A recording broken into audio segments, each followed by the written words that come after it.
My name is Bekzod Ulmasov. I am a curator from Tashkent, Uzbekistan.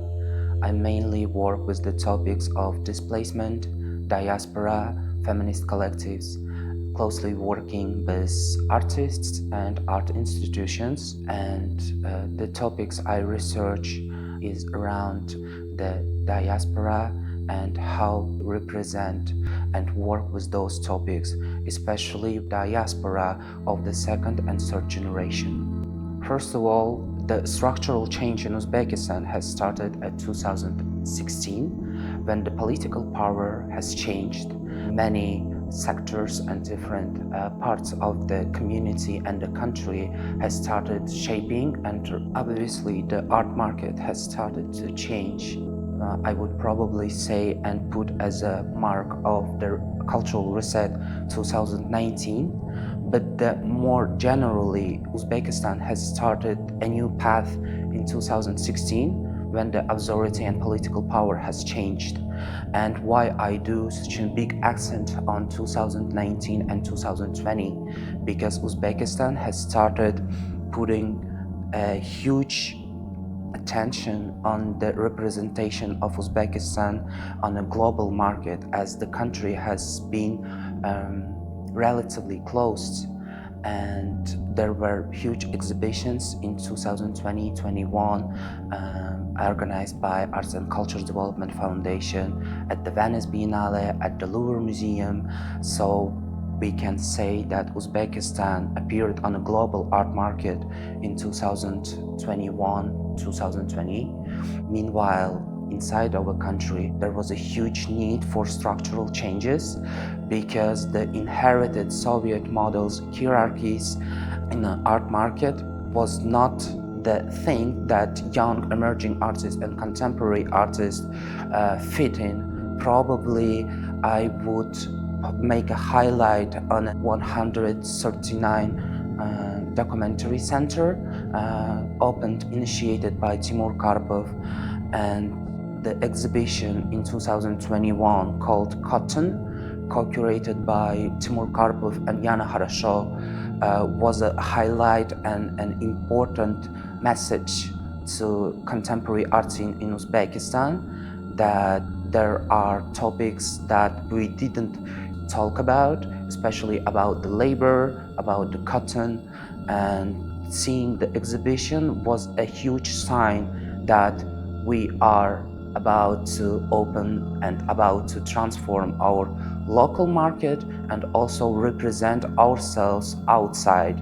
So there are two parallel stories, both initiated by government and led by ACDF abroad, and inside country with local initiatives such as 139 Documentary Center, MOC, and different collectives including Kızlar Collective, Davra Collective, and Makal collectives. Uzbekistan art market still operates under strong Soviet art market gravity.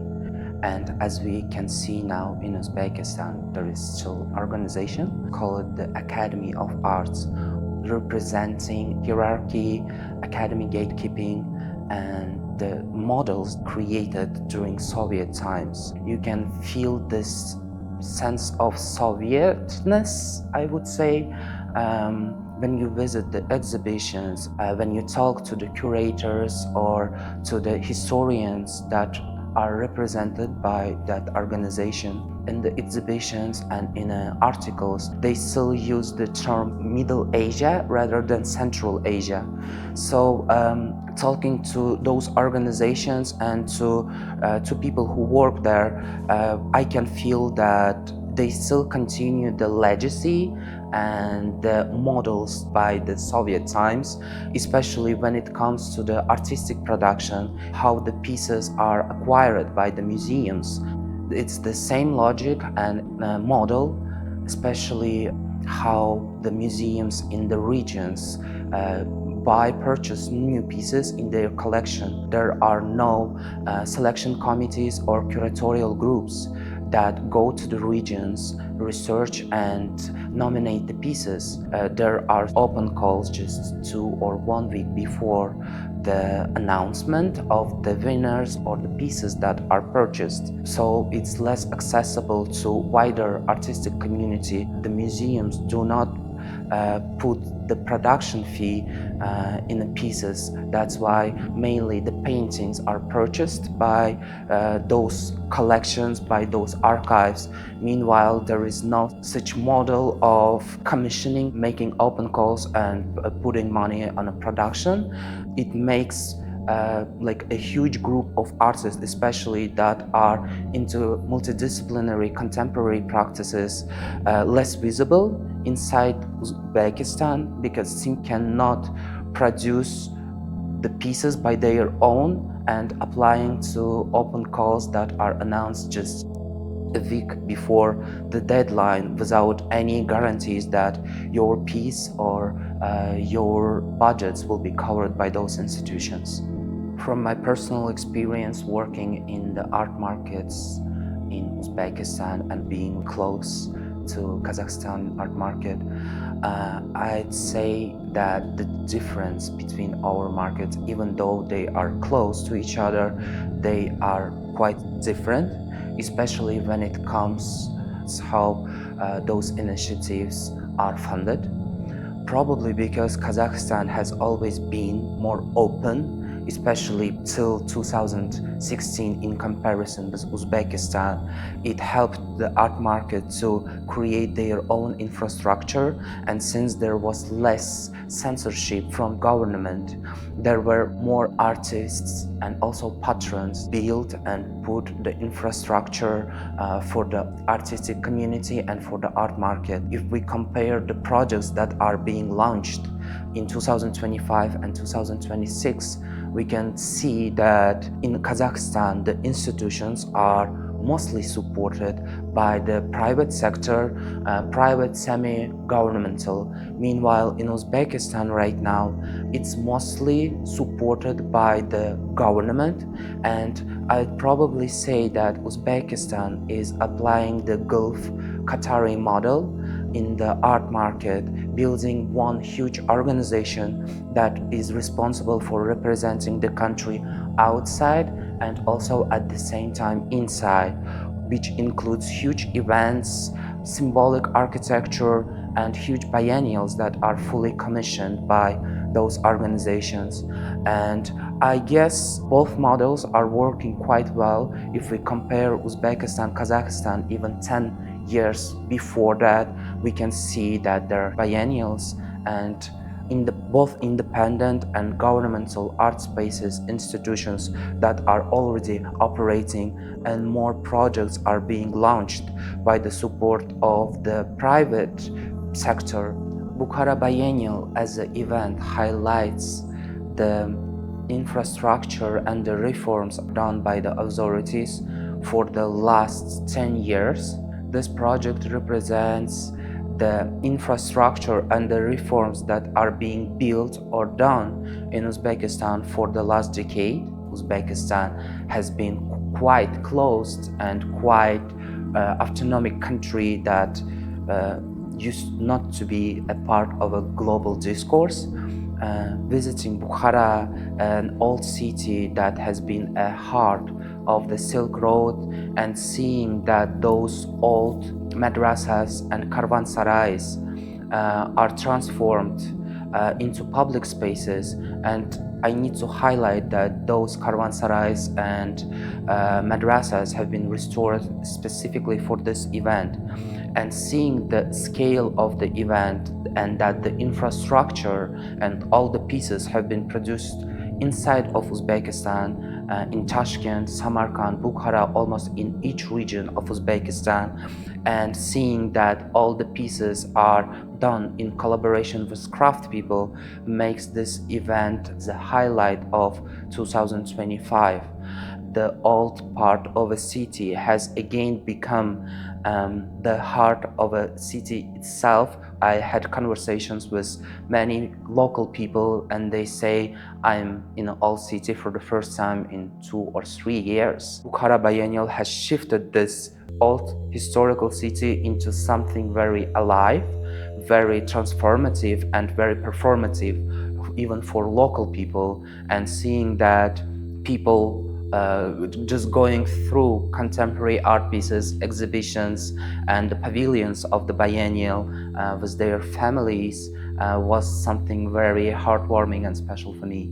My interest in diasporas and in the topic of displacement comes from lived experience from my childhood. Growing up in a small village next to the border of Kyrgyzstan called Kuvasai in Fergana Valley has contributed my interest in the migration, in displacement, and what happens when the empire creates the fake constructions, and more importantly, what happens when those empires disappear, because the borders between Kyrgyzstan, Uzbekistan, and Tajikistan probably one of the most complicated borders in the world.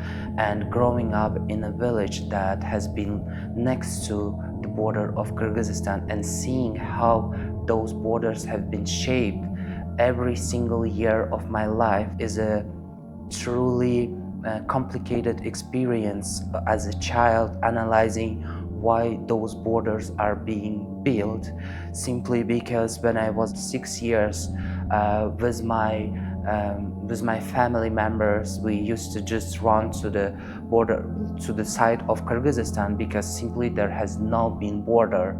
Then we moved to Tashkent, and every single summer I used to visit the village of my father.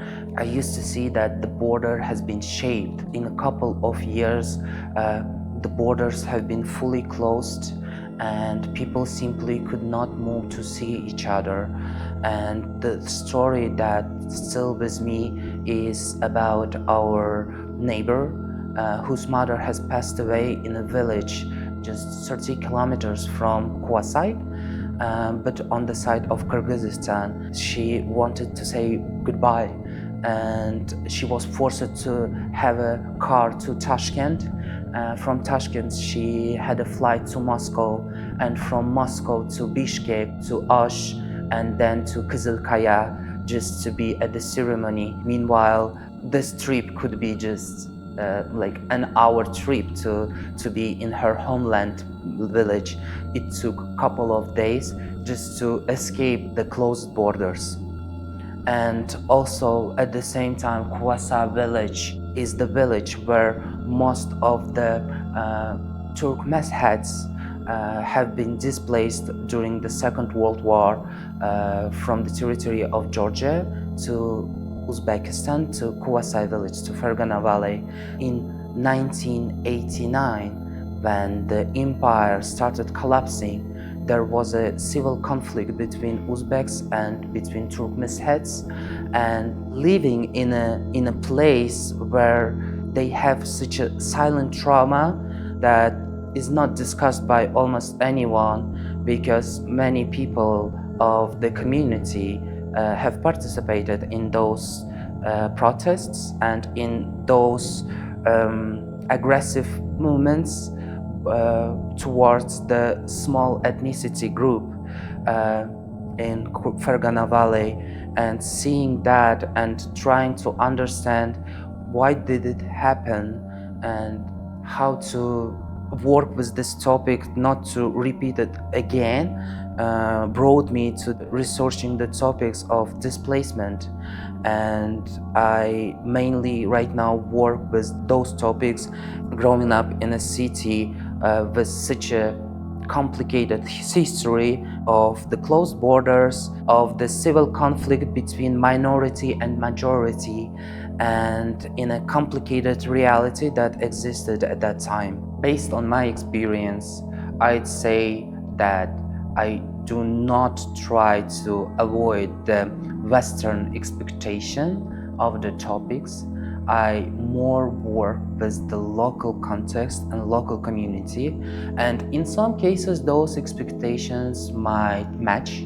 I always bring up an example of the collection of Nuron, a hugest collection of Koryo-Saram artists consisting of 3,000 pieces and based in Tashkent, initiated and collected by Anatoly Kim, who is also Koryo-Saram. Koryo-Saram diaspora are the Koreans displaced during Soviet times in 1937 to Central Asia and mostly to Uzbekistan, to Tashkent region. And right now in Uzbekistan, it's the fifth biggest diasporas of Koreans abroad. And when we come to see Anatoly and the Nuron collection in Tashkent with foreign curators, in most of the cases we talk about the trauma, about the memory, bringing back the same topic again and again. Meanwhile, when I talk to the artists themselves and to Anatoly, I do not see the sense of a trauma. Rather, it's more about the flexibility and being adaptive to different circumstances inside of their own community. When I compare the expectation and how my community sees the diaspora with the foreign curators, I tend to bring the case of Nuron collection. It's highlighted the reaction of a foreign Western culture to see the topic of displacement and the trauma, especially when we see the pieces of the first generation of Koryo-Sarams in the collection of Nuron. Meanwhile, Anatoly and the Korean diaspora artists themselves more concentrated on their own community and their own daily practices. So I would say that in Uzbekistan, the diaspora is not about resilience, but being adaptive and integrating into community and collective continuity. Does diaspora persist? I would say yes, but it adapts through generations. If we come back to the example of Nuron collection and see on which topics artists used to work, we can see that the topic of displacement is heavily discussed and in a discourse of the first and second generation. Meanwhile, third generation, they are already considering themselves to be Koreans, but local Koreans. When I talk to contemporary artists that are from diasporas but based in Uzbekistan, they say we are third or fourth generation and we are Uzbekistani Koreans. Yes, we have different identity or different culture, but at the same time we share more than we do not share. I would come with an example of Jenya Kim, a Tashkent-based design brand led by Jenya that is also Koryo-Saram. She works with vintage textile produced during Soviet times and putting the narratives of Korean culture and Uzbek culture in one canvas. It makes it beautiful to consider that the diaspora can not just be independent, but be a part of the bigger canvas. And Jenya is a great representation of how the influence of the location that you are in can contribute to your cultural identity. I can see that in Uzbekistan, most of the things are done collectively. The art market in Uzbekistan and the cultural sector is not about being a single person, but being in a group of people. Somehow working in a group compensate the institutional gaps, the lack of resources, and the structural problems that cannot be just handled as a single person rather than like a collective. In Uzbekistan and also in Central Asia, we can see that there are a couple of collectives working together. The main, for me personally, the main important collective from Central Asia is Central Asian Research Collective Davra, initiated by Saudat Ismailova. And also in Uzbekistan, we have two wonderful collectives, Kızlar Collective, who were represented at National Pavilion of Uzbekistan at 2020 Fora at the Venice Biennale. They are a feminist collective, mainly working with the topics of representation locally and international. The third collective I would like to mention about Makal Collective. It's also a research collective, mainly working in Uzbek language, translating archival pieces and research texts into Uzbek, making it more accessible to non-Russian or non-English speakers. They are trying to localize all those knowledge that used to be in the region but not translated in Uzbek, more accessible to wider community across the region. The art market in Uzbekistan is very active, but at the same time very fragile. Based on the conversations with my peers, with my colleagues from Uzbekistan, based across different regions of Uzbekistan, I can say that most of the projects done privately by independent curators, independent managers are small scale since we have lack of resources and lack of support by the foundations, by the embassies, and there are not much choices to select from. It becomes more and more dependent. If you want to do bigger projects, you always need to be closer to certain institutions or certain resources like foundations, embassies, and so on. One of the main questions right now for me is the institutional ethics, how to work with heavy state organizations without creating an environment that creates inclusiveness for the people and for the representatives of the community. And at the same time, I'm really interested in researching the local culture, Uzbek culture, without connecting mystifications and speculating about the Silk Road, about interconnections. Just try to analyze the culture and local scene and local people as something very independent. I guess from this perspective, I could find with the artists I work with or with the projects I do something new, not connected to other stories as the main stories, because in Uzbekistan, with my peers and colleagues, we often discuss topics of parallel histories that unfortunately in most of the cases invisible. In my future practice, I'm planning to concentrate on those parallel stories that are kept in silence, that we do not often talk about, disappearing stories and histories, both verbal and oral. I just want to concentrate my future curatorial practice exclusively on those topics from my own perspective that I described now.